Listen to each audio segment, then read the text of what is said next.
Hi guys, welcome to my YouTube channel. I'm gonna discuss the second test match between Australia and New Zealand today, which Australia won by 247 runs. And I'm also gonna discuss the scorecard first before I proceed further into my video. I'm also gonna tell the weaknesses of the New Zealand, the why they are losing so many test matches at the moment overseas. I'm also gonna tell or discuss the Australian strengths also in this video. So first of all, I'm going to talk about the Travis Heard, who scored 114 runs, and he became the second South Australian who scored 100 at MCG in 39 years after Greg Chappell, who scored 114 runs. Marnus Labuschagne, he scored 63 runs in the first innings. Then Steve Smith, he has always been impressive, and he scored 85 runs. Well, he had a bad patch against Pakistan and then in the first test match also, but now he's getting his form back, so he scored 85 runs. Tim Paine was really impressive behind stumps with his wicket keeping and also with the bat also. He scored 79 runs. For New Zealand now, Tom Latham, I mentioned in my old video when I did about the test team of the 2019, and Tom Latham I was the opener which I picked for my test team of the year 2019, and he scored 50 runs. Cummins, he had a fifer, then Pattison, he had 3 wickets, and Starch also had 2 wickets.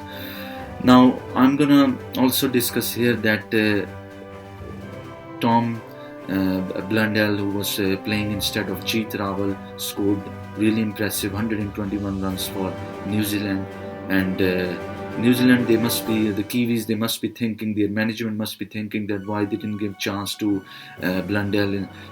They should have given him a chance way before because Jeet Rawal was really struggling with his form, and he showed why he's so utility player for New Zealand with a century, 121 runs. Now I'm also going to discuss about Neil Wagner. He became the second fastest New Zealand bowler to 200 test wickets after Sir Richard Headley.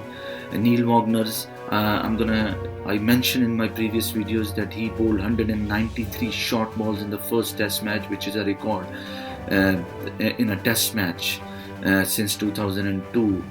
Now Neil Wagner, I'm going to tell about the Neil Wagner dismissal per balls. So 30.7 balls per dismissal against the right-handed batsman, and he has got 61.3 balls per dismissal against the left-handers. Also, the Kiwis spinner, we saw that he was really impressive when he was bowling in New Zealand against England, but in this test match in Australia, Mitchell Santner of New Zealand has got worse bowling strike rate, so that's another problem. Then at an average of 15.3 on a tour so far, this is turning out to be New Zealand least productive series with the bat since 2002. Kiwi batsmen averaged 14.4 in 2-match tests against Pakistan in 2002. Out of that test series, the 1 match was abandoned. So this is something really worrying for New Zealand at the moment.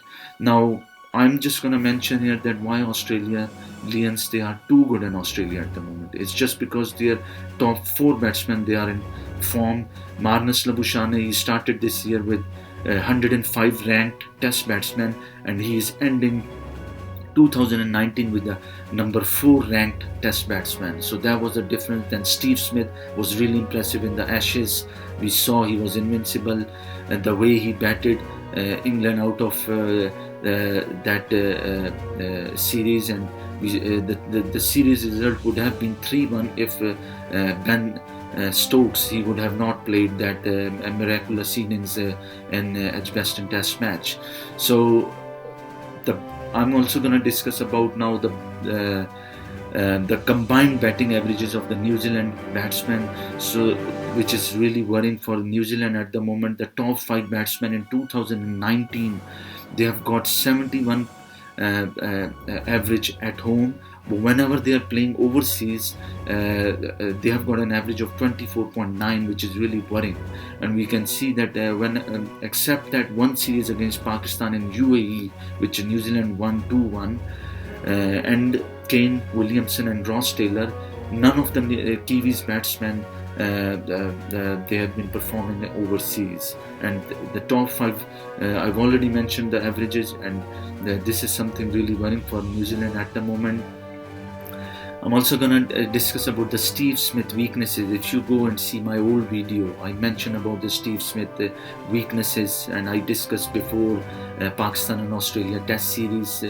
That was a month ago, which I mentioned his weaknesses, that Steve Smith struggles against the left arm orthodox spinners. Now there is another weakness which Steve Smith has got at the moment, and that is short balls.